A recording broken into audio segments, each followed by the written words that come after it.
इमाम फखरुद्दीन राजी रहमतुल्लाह ताला ने एक बड़ी प्यारी हदीस लिखी है। कहते हैं नबी पाक सल्लल्लाहु अलैहि वसल्लम के पास एक शख्स आया, उसने कहा या रसूलल्लाह मैंने कलमा पढ़ना है पर 4 चीजें हैं जो मुझसे छूटती नहीं और आप उनको हराम कहते हैं, तो हुजूर आप हुक्म करे क्या करूं? फरमाया चल तू बोल वो क्या है? कहने लगा जी मैं शराब का भी आदी हूं। माज़अल्लाह, बोलिए अस्तगफिरुल्लाह, सारे बोलिए मैं शराब का आदी हूं, मुझसे छूटती नहीं। और फिर कहने लगे मैं चोरी का भी आदी हूं, जाती नहीं। और तीसरी बात यह कि मैं माज़अल्लाह सुम्मा माज़अल्लाह जिना का भी आदी हूं।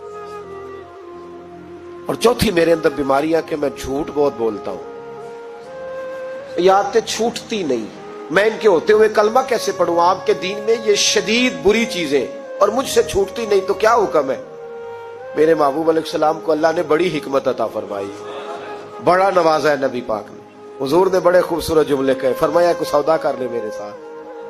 अर्ज की हुजूर हुक्म हो, फरमाया चारों में से एक छोड़ दे, कलमा पढ़ ले, सौदा कर ले। कहा हुजूर हुक्म करे कौन सी?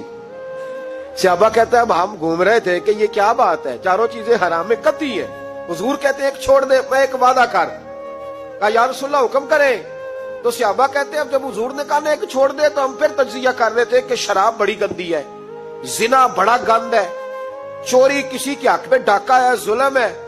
लेकिन मेरे नबी पाक अलैहिस्सलातु सलाम ने क्या खूबसूरत फरमाया, फरमाया चल तू झूठ छोड़ दे। क्या छोड़ दे? अल्लाहु अकबर। फरमाया झूठ छोड़ दे। अर्ज की बाकी? फरमाया बाकी अल्लाह फजल करने वाला है, तू झूठ छोड़ दे। अब लोग कहते हैं कि हम हैरान थे कि इतनी गंदी चीजें, शराब भी, जिना भी, चोरी भी, और हुजूर ने सिर्फ झूठ छुड़वाया है।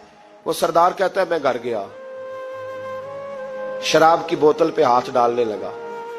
दिल में ख्याल आया शराब पी के सहाबा के मजमे में जाऊंगा, तो अगर किसी सहाबी ने पूछा कि तूने शराब पी है, झूठ बोलूंगा तो नबी पाक के वादे का क्या बनेगा, और सच बोलूंगा तो उस महफिल नूर में बैठूंगा कैसे शराब पी के? कहते 2-3 दफा हाथ बढ़ाया पर मजा नहीं आया, मैंने पटखी दीवार के साथ बोतल, मैंने कहा ये तो गई, ये नहीं पीऊंगा आज के बाद। कहते फिर मैं बाहर निकला उस औरत के पास रात गुजारने जहां मुंह काला करना था। कहते जब पहुंचा तो उसने पहला सवाल पूछा, कहने लगी सुना है तू कलमा पढ़ गया है? कहते बस वजूद चकनाचूर हो गया। कहते बिजलियां दौड़ गई। मैंने कहा अगर झूठ बोलूं तो हुजूर के वादे का क्या बनेगा? महबूब ने कहा झूठ नहीं बोलना, अगर सच बोलूं तो फिर इसके करीब कैसे जाऊं? कहते वहां से भी लौट आया। अब मेरी जिना की आदत भी गई। अगली शाम हुई तो सामने माल पड़ा था एक आदमी का, वो आदमी का फलता उस पे हाथ डालने लगा, तो दिल में ख्याल आया ये सवेरे तफ्तीश भी करेगा, अगर पूछता पूछता मुझ तक आ गया कि तूने तो नहीं चोरी की, तो झूठ तो मैं बोल ही नहीं सकता, हुजूर से वादा किया है, और सच बोलूंगा तो मेरी आबरू क्या बचेगी। कहते शाम एक दिन में गया, अगले दिन की शाम हुई तो सिर्फ सच की आदत अपनाई, मेरा जिना भी गया, मेरी चोरी भी गई, मेरी शराब कबाब भी गए।